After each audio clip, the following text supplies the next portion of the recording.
Colombia tiene una larga y compleja historia con las fuerzas militares. El nacimiento de la República moderna está interpelado por numerosas campañas armadas.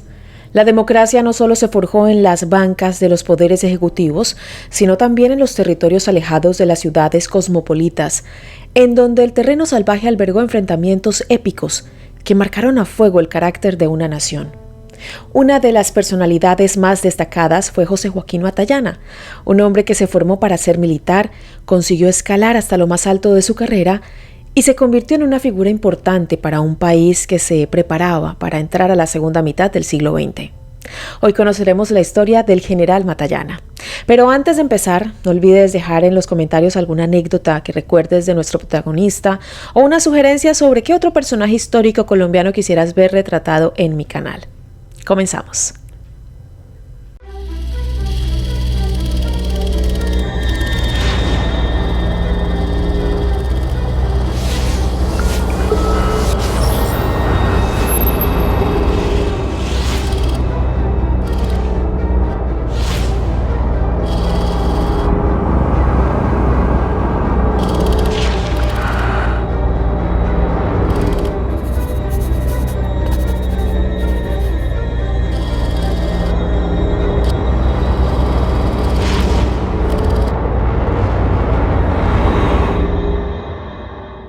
Los años de formación. En la segunda década del siglo XX, Colombia era un país que iniciaba un proceso de cambio económico enorme. Hasta entonces era uno de los más atrasados y aislados de la región. No había infraestructura importante o inversiones extranjeras capaces de aprovechar el potencial de territorio. Pero para 1920, la exportación de café, la creación del Banco de la República y el arribo de empresas foráneas le permitió al país dar el salto definitivo a un sistema capitalista, en donde los colombianos podrían ver crecer, a la par de la región, también sus arcas. José Joaquín Matallana nació en 1925 en pleno auge económico y desde pequeño se interesó en la milicia. Era tal su vocación que a la corta edad de 16 años consiguió ingresar en la Escuela Militar de Cadetes General José María Córdoba, ubicada en la ciudad de Bogotá, en donde también nació. Complementaría sus estudios en la Escuela Superior de Guerra de Colombia, en la Escuela de Infantería del Ejército de Argentina, en la Escuela de las Américas ubicada en el Canal de Panamá y en el Colegio Interamericano de Defensa, que llevó al joven Matallana a conocer Estados Unidos. Así formó una carrera excepcional que le permitiría alcanzar los rangos más altos. El militar era un hombre dueño de una determinación destacada. Otra de las pasiones que encontró en sus años como cadete fue el tiro al blanco con fusil.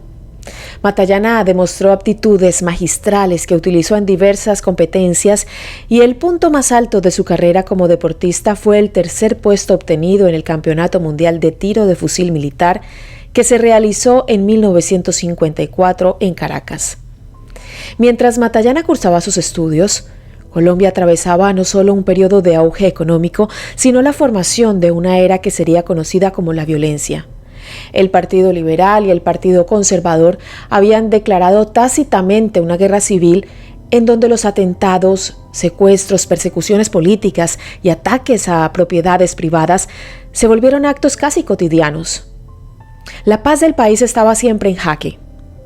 En 1964, José Joaquín Matallana había alcanzado el grado de coronel y comandaba el Batallón Colombia. Los grupos guerrilleros de campesinos comenzaban a ganar cada vez más peso.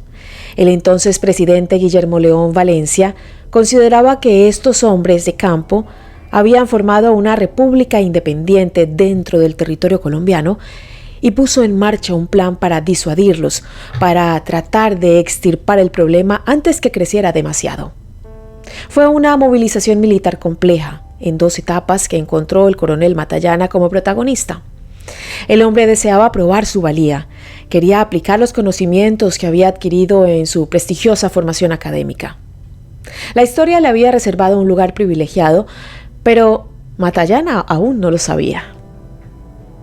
Desquite y sangre negra.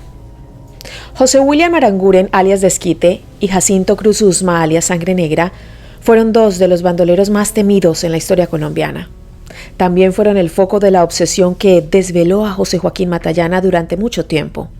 Ambos sembraron el terror de forma brutal, asesinando a personas con metodologías propias de una novela de terror.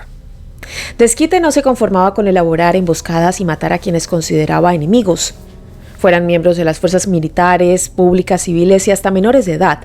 También se dedicaba a abusar sexualmente de mujeres y robaba a quienes tomaba como objetivo. Sangre Negra también disfrutaba ultrajando mujeres y en su currículum teñido de sangre se contabilizan casi 400 homicidios. Tenía una forma predilecta de asesinar a sus víctimas. Les cortaba la garganta horizontalmente con un cuchillo, un machete o alguna otra arma blanca y procedía a extraerle la lengua por la parte abierta. A esto se le conoce como corte de corbata. Eran dos hombres dignos de temer. Matallana, hacia 1964, había adquirido el hábito de fumar 3 paquetes de cigarrillos marca Piel Roja. Era una adicción que lo llevaría a la tumba. Pero el militar encontró una motivación mejor que su salud para abandonar el tabaco. Prometió que de conseguir dar de baja a los 2 bandoleros, no compraría nunca más un paquete de Piel Roja. Desquite fue el primero en caer, pero pese a las estrategias que trazó Matallana para conseguir información de su paradero, no fue su batallón quien terminó dando muerte al peligroso asesino. El Ejército Nacional junto a fuerzas de la policía lo ubicó en una finca junto a 3 secuaces y tras un violento pero breve intercambio de disparos y explosiones de granadas de mano, Desquite cayó muerto el 17 de marzo de 1964. Fue un oficial de la policía quien efectuó los disparos. Para cazar a Sangre Negra, Matallana tuvo que esperar poco más de un mes. Fue gracias a un contacto que realizó el gobierno con el hermano del asesino que consiguieron dar con su ubicación. Los hermanos Cruz Usma tenían una enemistad de larga data y la recompensa de 100,000 pesos que ofrecía el gobierno de Tolima era suficiente para atentar a Felipe, hermano de Sangre Negra, a traicionarlo. En El Cairo, Sangre Negra fue cercado por miembros del Ejército y la Policía Nacional. Se enfrentaron durante 2 días hasta que finalmente fue abatido el sanguinario asesino el 26 de abril de 1964. Matallana no se pudo dar el gusto de ser el responsable directo de las muertes, pero fue él uno de los principales estrategas que permitió establecer los planes para dar cacería a los bandoleros. Sin embargo, la frustración que le provocó que aquella operación no hubiera sido ejecutada por su batallón le molestó. Pese a eso, el coronel Matallana cumplió con su promesa. Los 2 bandoleros habían caído. Él había sido una pieza fundamental en la epopeya. Desde entonces, José Joaquín Matallana no volvió a encender un cigarrillo Piel Roja. El futuro inmediato le ofrecería una revancha en el campo militar como premio por su voluntad férrea. Su destino estaba en Tolima. La Operación Marquetalia. La llamada República de Marquetalia no era una república ni mucho menos. Era apenas un caserío en Gaitania ubicado en el departamento de Tolima. Allí había un grupo de bandoleros comandados por Pedro Antonio Marín Marín, o como se le conoció después, Manuel Marulanda Vélez, alias Tiro Fijo, de quien justamente tenemos un video en este canal. También tenemos un video acerca de los bandoleros Sangre Negra y Desquite. Tiro Fijo junto a Luis Alberto Morantes Jaimes, mejor conocido como Jacobo Arenas, había controlado un pequeño territorio en donde comenzaron a formar lo que tiempo después se conocería como las FARC. En 1963 ya habían tenido algunos enfrentamientos con el ejército, dando muerte a varios soldados e instalando una reputación de guerreros temibles. Emboscaban a los batallones, derribaban aviones, no tomaban rehenes. El gobierno temía por el crecimiento de este grupo, por los riesgos que suponían para la población civil. Sabían que debían hacer algo, y así organizaron una de las movilizaciones militares más grandes de la historia colombiana moderna.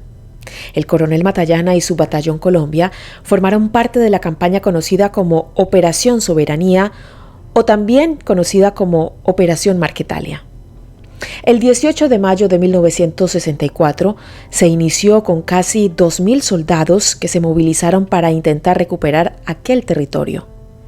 Tiro Fijo y sus allegados, apenas unas cuantas familias que se habían escapado de la violencia política y la persecución militar, estaban esperando la ofensiva gubernamental. Habían secuestrado a los pilotos de una aeronave de la empresa Aerotaxi y asesinaron a militares que intentaron rescatar a estas personas. Algunos historiadores hablan de unos 250 guerrilleros enfrentándose a 2.000 soldados.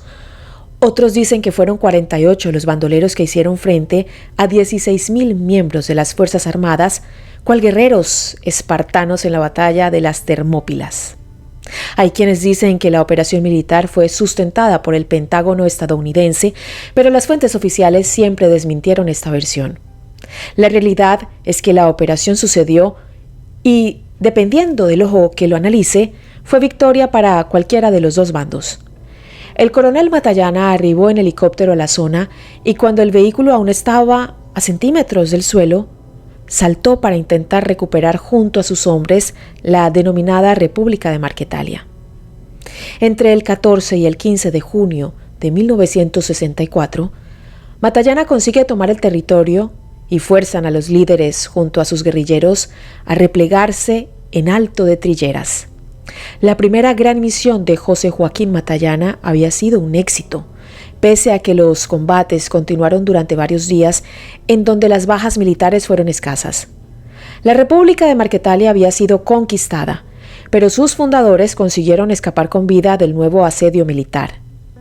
Para el gobierno de León Valencia fue una victoria porque consideró que se le había quitado un punto estratégico fundamental a los bandoleros. Para ellos, en cambio, Marquetalia se convirtió en un símbolo de resistencia, en la piedra fundacional de un mito revolucionario.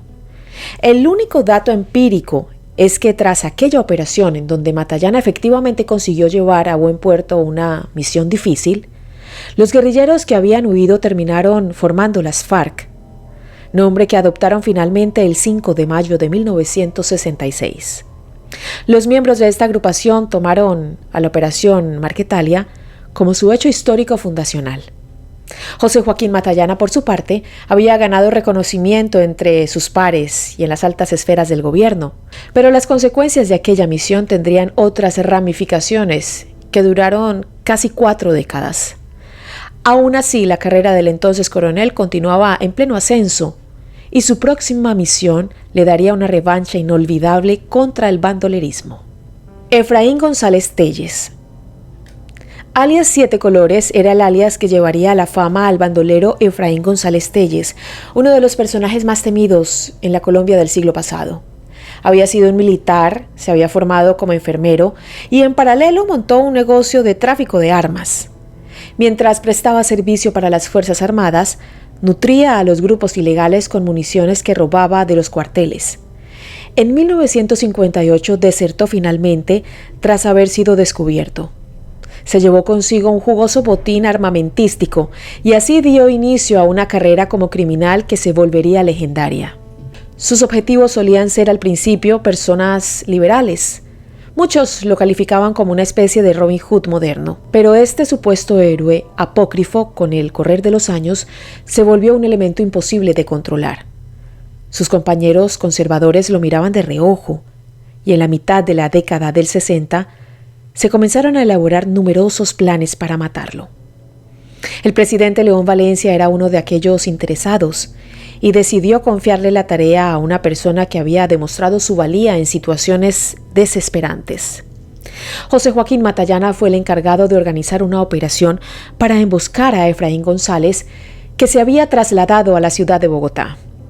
Cuentan que Matallana dispuso de 1.200 soldados para cazar al temible asesino bandolero. Dieron con su ubicación e iniciaron la ofensiva el 9 de junio de 1965. A priori parecía una misión sencilla. Era apenas un hombre contra un ejército. Pero el llamado Siete Vidas o Siete Colores había obtenido su apodo con justicia. El bandolero consiguió huir de su primera morada, corriendo por los techos bogotanos. González era experto a la hora de esconderse, de fundirse con el paisaje, y eso le había salvado la vida en numerosas oportunidades. Matallana se estaba enfrentando a un oponente formidable. Siete Colores le demostró al militar que la fuerza no siempre está en los números. Efraín González burló durante casi 4 horas a todos los militares, escapando de gases lacrimógenos, esquivando balas como si tuviera alguna habilidad sobrenatural. Incluso se dio el lujo de intentar negociar una rendición, pero sus términos nunca fueron aceptados. Pasadas las 20 horas, los hombres comandados por Matallana por fin consiguieron cazar definitivamente al bandolero que parecía inmortal. 3 disparos impactaron en el cuerpo del criminal, pero fue el que dio en su rostro el que acabó con la vida del infame Robin Hood. Más de 5.000 balas se dispararon en la misión, 5.000 cartuchos contra un solo hombre. Muchos relataban este enfrentamiento como una batalla épica que tuvo un ganador definitivo. José Joaquín Matallana había sumado a su currículum un nuevo guerrillero abatido. Su reputación como estratega continuaba creciendo. Sin embargo, las épocas de batallas y estrategias comenzarían a quedar atrás paulatinamente. Matallana entró a la década del 70 con la idea de combatir el terrorismo desde otra postura. La vida fuera del ejército. En 1972, el conflicto con las FARC continuaba escalando en violencia. Matallana, experto estratega, sobreviviente de batallas dignas de película, comprendió que los enfrentamientos armados no necesariamente llevarían a un proceso de pacificación. Así como una década atrás estaba obsesionado con dar muerte a 2 bandoleros sanguinarios, el general Matallana, quien había ganado la distinción militar Cruz de Boyacá, con la particularidad que le fue otorgada siendo un subalterno por primera vez en la historia, comenzó a elaborar un plan para llevar paz a su amada Colombia sin tener que disparar un solo cartucho. Elaboró distintas propuestas para encarar el delicado asunto e incluso su historia lo llevó a intercambiar correspondencia con uno de sus más emblemáticos enemigos. Manuel Marulanda, alias Tiro Fijo, aceptó conversar con el militar que lo corrió de su infame república en el pasado. Mientras sus días y noches transcurrían entre planes para conquistar sus nuevas metas, la década del 70 lo encontró ocupando distintos puestos. Fue inspector del ejército, comandante de las escuelas de policía militar y de infantería, jefe del Estado Mayor de la Brigada de Institutos Militares y del Estado Mayor Conjunto de las Fuerzas Militares. Matallana era incapaz de quedarse quieto. En 1977, tras una carrera legendaria dentro del ejército, José Joaquín Matallana se retira de las Fuerzas Militares de Colombia.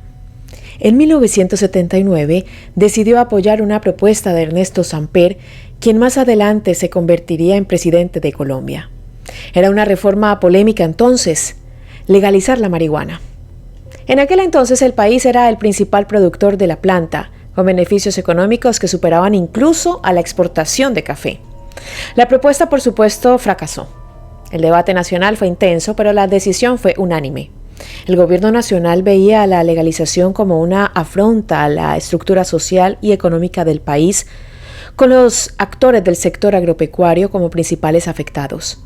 Era el primer paso de Matallana para adentrarse en la política, pero siempre manteniendo sus objetivos de llevar paz a su territorio. Pero fue en 1990 cuando el general en retiro sorprendió a la sociedad colombiana, que lo tenía como un héroe indiscutible en la lucha contra las guerrillas. José Joaquín Matallana unió fuerzas con Carlos Pizarro, un excomandante guerrillero, y se lanzaron a la vida política en una misma lista. Acción Nacionalista por la Paz fue una coalición entre la Democracia Cristiana, la Organización Colombia Unida y el Movimiento 19 de Abril. Los 2 hombres, que habían sido enemigos en el pasado, habían formado una alianza impensada. Pizarro se postuló para alcalde de Bogotá y Matallana encabezaba la lista del Senado.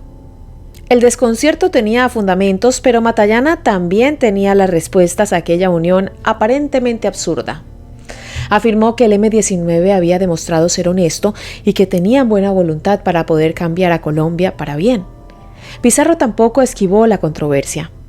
Ambos habían sido enemigos, pero tenían ideales en común.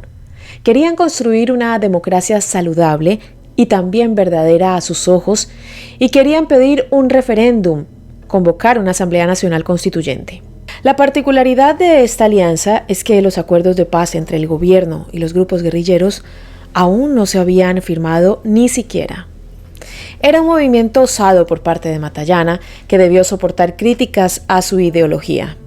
Pero el entonces estratega militar convertido en político no era conocido por dar pasos sin meditarlos.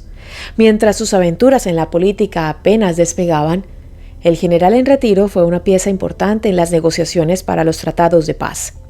Su obsesión por terminar con los conflictos armados en Colombia seguía tan firme como siempre, solo que el retiro lo encontró empuñando otro tipo de armas.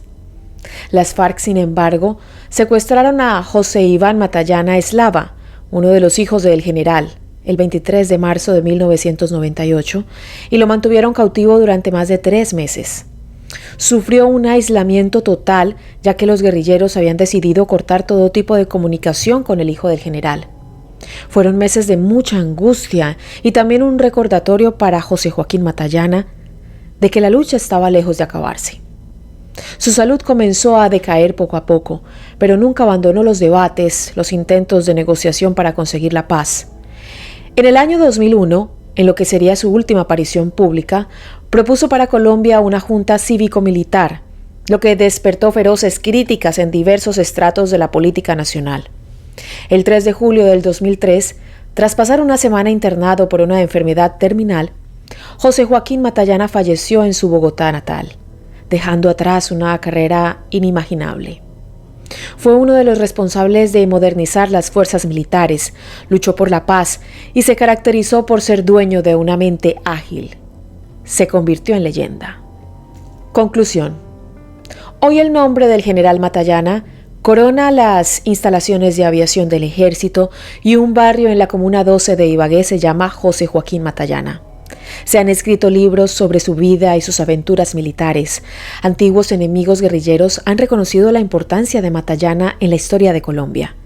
Nadie que lo haya conocido o haya oído hablar de él queda indiferente ante su figura.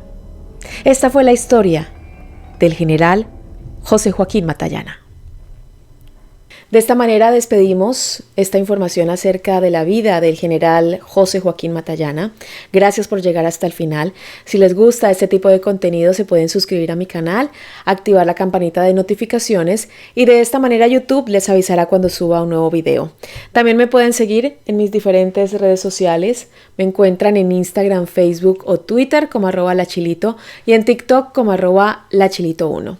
Lupita les envía un saludo muy especial a todos, con la respectiva invitación para que nos dejen sus comentarios y sugerencias para futuros videos. Hasta uno próximo. Bye.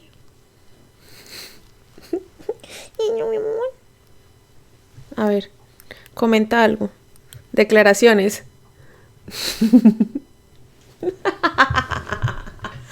Ay, ¿por qué eres tan hermoso, carajo? ¿Por qué? ¿Por qué eres tan bello, mi nena?